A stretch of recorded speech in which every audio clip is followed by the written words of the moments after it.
Morning friends, my name is Tarunpal Gandhi और आज next हम एक वीडियो लेकर के आए हैं अपनी सीरीज़ लाइब्रेरियन इंटरव्यू प्रिपरेशन में। जैसे कि हमने पहले वाले वीडियो के अंदर डिस्कस किया है आप लोगों के साथ में कि किस तरीके से आपको tell me about yourself का आंसर देना है। और आज एक और जो इंपॉर्टेंट क्वेश्चन है जो आपसे पूछा जाता है और केंद्रीय विद्यालय संगठन का जो अभी इंटरव्यू होने वाला है लाइब्रेरियन का अपकमिंग, उसके अंदर भी ये सवाल आपसे ज़रूर पूछा जाएगा।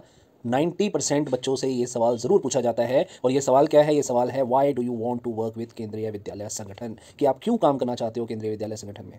क्यों आप किसी भी संस्था के अंदर कभी भी इंटरव्यू देने के लिए जाओगे तो आपसे ये सवाल ज़रूर पूछा जाता है कि हमें ही क्यों आपने चूज़ किया, हमारी ही संस्था में, हमारी ही ऑर्गेनाइजेशन के अंदर आप क्यों काम करना चाहते हो। वैसे ही केंद्रीय विद्यालय संगठन के अंदर जो आपके इंटरव्यूअर होते हैं, जो आपका पैनल होता है इंटरव्यू लेने वाला, वो भी ये सवाल आपके सामने पुटअप करता है कि आप केंद्रीय विद्यालय संगठन के अंदर ही काम क्यों करना चाहते हो। तो वहाँ पर आपको क्या आंसर देना है, किन चीज़ों का आपको ध्यान रखना है, किस तरीके से आप एक अच्छा आंसर जो है उसको ड्राफ्ट कर सकते हो और अपना आंसर वहाँ पर दे सकते हो ताकि पॉजिटिव इंप्रेशन पड़े आपका जो इंटरव्यूअर है उसके ऊपर। तो आज उन्हीं चीज़ों के बारे में हम डिस्कस करेंगे यहाँ पर।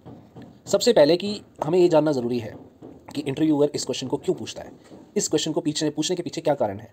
तो सबसे पहले आप लोगों को ये चीज़ अच्छे से पता है कि जो आपका रेज्यूमे है या आपने जो फॉर्म फिलअप किया है उसके अंदर आप सारी डिटेल्स डालते हो, वो सारी की सारी डिटेल्स आपके इंटरव्यूअर के पास में ऑलरेडी है। आपका जो इंटरव्यूअर है उसके पास में जितनी भी डिटेल्स आपकी एजुकेशनल क्वालिफिकेशन से रिलेटेड है, आपके एक्सपीरियंस से रिलेटेड है, वो सारी की सारी डिटेल्स उसके हाथ में ऑलरेडी होती है। और उसके बाद में वो आपसे एक क्वेश्चन और पूछ चुका है जिसमें वो ये जान चुके हैं कि आप एज ए पर्सन कैसे हो। और वो क्वेश्चन क्या था? Tell me about yourself. इस क्वेश्चन का आंसर उनके पास में है ऑलरेडी, आप इस क्वेश्चन का आंसर दे चुके हो। अब बारी आती है कि वो इस क्वेश्चन के थ्रू आपसे क्या जानना चाहते हैं। इस क्वेश्चन के थ्रू आपसे वो ये जानना चाहते हैं कि आपको एक्चुअल में केंद्रीय विद्यालय संगठन के बारे में क्या नॉलेज है, केंद्रीय विद्यालय संगठन के बारे में आप कितना जानते हो, किस तरीके से आप एज ए प्रोफेशनल केंद्रीय विद्यालय संगठन के अंदर फिट हो पाओगे। अगर आप फिट हो पाओगे तो आप कितना कंट्रीब्यूट कर पाओगे एज ए प्रोफेशनल ग्रोथ के अंदर केंद्रीय विद्यालय संगठन की, वो ये जानना चाहते हैं आपसे। तो क्या रीज़न है? सिंपल सा रीज़न है कि वो आपसे ये जानना चाहते हैं कि आपकी केंद्रीय विद्यालय के बारे में क्या नॉलेज है और आप एज ए प्रोफेशनल कितना वहाँ पर कंट्रीब्यूट कर सकते हो उसकी बेटरमेंट के लिए, केंद्रीय विद्यालय संगठन की बेटरमेंट के लिए। तो ये जो है, ये आपका आंसर कुछ इस तरीके से आपको ड्राफ्ट करना है कि इसके अंदर जो रीजन ऑफ अप्लाइंग इन केंद्रीय विद्यालय संगठन है उसके अंदर ये तीन चीज़ें बड़े ही आराम से कवर हो जाएं। सबसे पहले तो एक ब्रीफ इंफॉर्मेशन होनी चाहिए अबाउट केंद्रीय विद्यालय संगठन।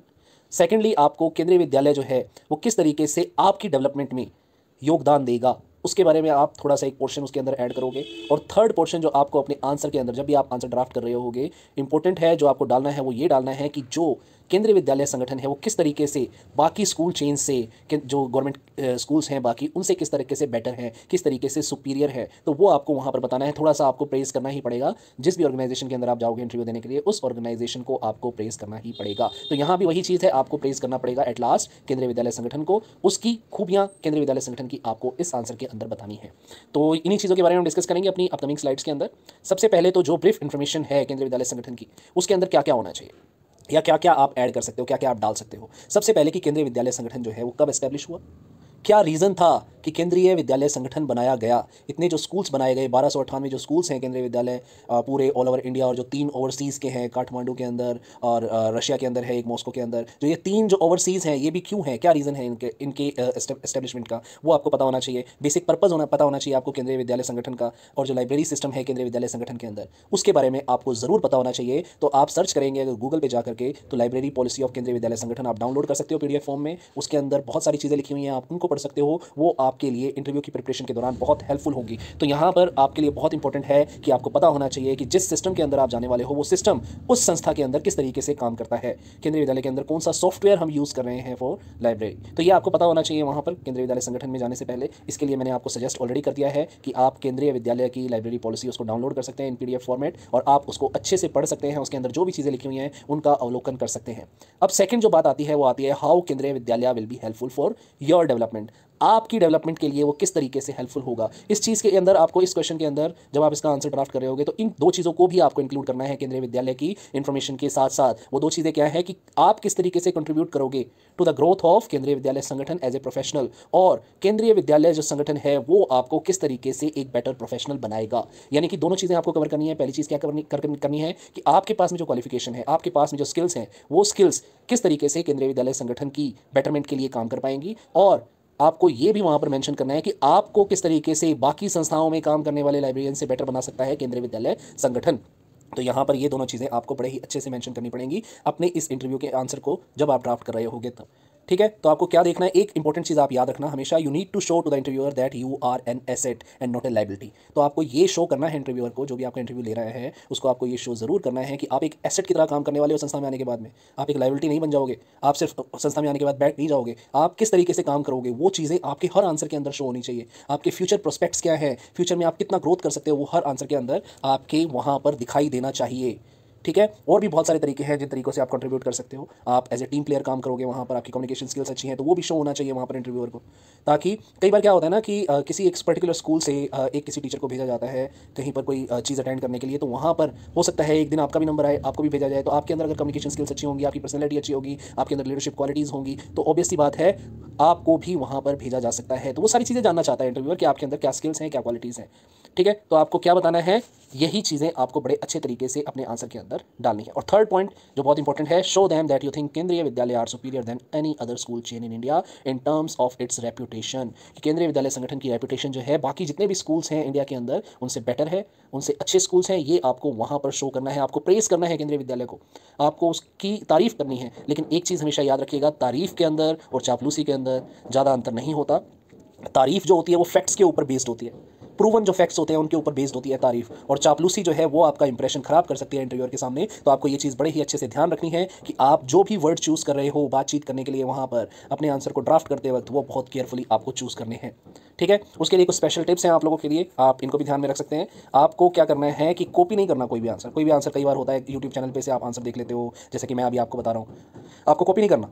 गूगल पे जाकर के आपको आंसर्स मिल जाएंगे बहुत सारे, नहीं, आपको कॉपी नहीं करना, ये चीज़ आप ध्यान रखिएगा। आपको अपना खुद का आंसर बनाना है। इन पॉइंट्स को ध्यान रखते हुए आप आंसर बनाएंगे तो आप एक बहुत ही अच्छा आंसर बना पाएंगे। इसलिए सिर्फ आपको किस तरीके से आंसर आपको ड्राफ्ट करना है वो आपको बताया जा रहा है। आपको ये नहीं बताया जा रहा कि आपको क्या आंसर देना है, आपको ये बताया जा रहा है कि आंसर कैसे देना है। तो आप ये ध्यान रखिए, इन पॉइंट्स को ध्यान रखिए। आप कॉपी मत कीजिए कहीं से भी, कॉपी करके उसको रट्टा मत लगाइए, रट्टा लगाकर वहाँ पर मत जाइए। आप सिर्फ पॉइंट्स को याद रखिए कि किन पॉइंट्स के अंतर्गत रहते हुए आपको वहाँ पर आंसर देना है। अगर आपको पॉइंट्स याद होंगे आप बड़े ही अच्छे तरीके से स्टेप बाय स्टेप उन पॉइंट्स के ऊपर जाते हुए आंसर वहाँ पर दे पाएंगे। शांत रहना है आपको, बिल्कुल शांत रहते हुए वहाँ पर कोशिश करनी है कि जो जो पॉइंट्स हैं, जब आप शांत रहोगे वही वो पॉइंट्स आपको तभी याद रहेंगे। इसलिए आप शांत रहिए, उन पॉइंट्स के अंतर्गत रहते हुए ही अपने आंसर को ड्राफ्ट कीजिए और वहाँ पर अपना आंसर दीजिए। एक चीज़ बहुत इंपॉर्टेंट होती है कि जिस भी इंटरव्यूअर ने आपसे क्वेश्चन पूछा है उस इंटरव्यूअर को देखते हुए ही आपको आंसर देना है। इधर उधर देखते हुए आंसर आपको नहीं देना। आपका आई टू आई कोऑर्डिनेशन होना चाहिए। आई टू आई आप देखोगे बिल्कुल उस व्यक्ति की आंखों के अंदर जिसने आपसे सवाल पूछा है, लेकिन इस प्रोसेस के अंदर आपको जो दूसरे इंटरव्यूअर है उनको भी इंक्लूड करना है। उनको ये ना लगे कि उनको आपने छोड़ दिया है। तो बात करते करते बीच में आप दूसरे इंटरव्यूअर्स की तरफ भी देख सकते हो, लेकिन फोकस उसी पर होना चाहिए जिसने आपसे वो क्वेश्चन पूछा है। और यहाँ पर एक सैम्पल क्वेश्चन मैंने डाला है आप लोगों के लिए, सैम्पल आंसर। आप इस तरीके से अपना आंसर ड्राफ्ट कर सकते हो। फिर मैं वही चीज़ कहूँगा, ये एक सैम्पल है, ये आपको कॉपी पेस्ट नहीं करना है। इससे एक आइडिया लेकर के आपको अपना आंसर ड्राफ्ट करना है। ठीक है। तो सबसे पहले देखिए यहाँ पे आंसर में किस तरीके से डेवलप किया है। When one talks about the best government schools in country, the first name that comes to mind is the Kendriya Vidyalayas. It is one of the oldest school chains in India, established in 1963 under the name Central School and later renamed as Kendriya Vidyalaya, which makes it excellent place to work. In Indian education system, KVs are the only schools where a professional librarian exists. It is a great place for professional development for me as a librarian, as I will learn a lot while working here. I have read the library policy document of केंद्रीय विद्यालय संगठन, जो मैंने आपको already suggest कर दिया है, आपको पढ़ना चाहिए. And I can say that working here will make me a better professional and will contribute to the best of my capacity. तो ये आप पॉलिसी डॉक्यूमेंट ज़रूर पढ़िएगा. उसके बाद में KVS is one of the most reputed and brilliant educational institute where every professional librarian dream to be a part of. This is the reason I also want to work here. तो इस तरीके से आप अपना answer develop कर सकते हो, अपना आंसर ड्राफ्ट कर सकते हो. पहले आप केंद्रीय विद्यालय संगठन के बारे में बताइए, फिर उसके बाद में एज ए प्रोफेशनल आप कितना कंट्रीब्यूट कर सकते हो और केंद्रीय विद्यालय आपकी ग्रोथ के अंदर कितना कंट्रीब्यूट कर सकता है वो आप बताइए. और एट लास्ट आपको प्रेस करना है केंद्रीय विद्यालय संगठन के बारे में. हालांकि मैंने थ्रू आउट दिस आंसर कोशिश की है कि मैं केंद्रीय विद्यालय संगठन की खूबियों को बताता जाऊं और उन्हीं खूबियों के ऊपर बेस्ड मैंने आंसर बनाया है, क्योंकि वहां पर वो जो बैठे हैं वो संस्था में ऑलरेडी काम करते हैं, संगठन के अंदर ऑलरेडी काम करते हैं और वो सुनना चाहते हैं आपसे संगठन की तारीफ. ये सिर्फ केंद्रीय विद्यालय संगठन के लिए ही लागू नहीं होता. किसी भी कंपनी में आप इंटरव्यू देने के लिए जाते हो, किसी भी संस्था में आप इंटरव्यू देने के लिए जाते हो, वहाँ पर जो भी संस्था है उसके बारे में वो चाहते हैं कि आप कुछ तारीफ़ करें, वो तारीफ़ सुनना चाहते हैं. तो ये आज की हमारी वीडियो थी दोस्तों. सैंपल एक आंसर भी मैंने आपको दिखाया इस वीडियो में और आपका एक बहुत ही इंपॉर्टेंट क्वेश्चन आज कवर किया है. उम्मीद करता हूँ आपको वीडियो पसंद आई होगी और अगर ऐसी ही वीडियोस आप और भी चाहते हैं तो प्लीज़ हमारे चैनल को लाइक कीजिए और सब्सक्राइब कीजिए, ताकि मुझे मोटिवेशन मिले इस तरीके की वीडियोज़ और ज़्यादा आप लोगों के लिए बनाने के लिए, ताकि आपके लिए आने वाला टाइम जो है उसमें जो आपका इंटरव्यू होने वाला है वो आपको इतना ज़्यादा मुश्किल ना लगे. आपके लिए ये वीडियोस बेनिफिशियल हो सके, यही मेरी कोशिश है। Thank you so much for watching and listening. May God bless you all. और हमारा चैनल है इन्फोब्रेरी जस्ट आस्क एनीथिंग। आप हमारी वेबसाइट पे भी विजिट कर सकते हैं infobrery@tpg.blogspot.com। तो infobrery@tpg@gmail.com हमारी ईमेल आईडी है। आप कोई भी मेल करना चाहें, कोई भी बात पूछना चाहें तो इस पर मेल करके हमसे पूछ सकते हैं। Thank you so much. आज के लिए इतना ही, फिर मुलाकात होगी। धन्यवाद।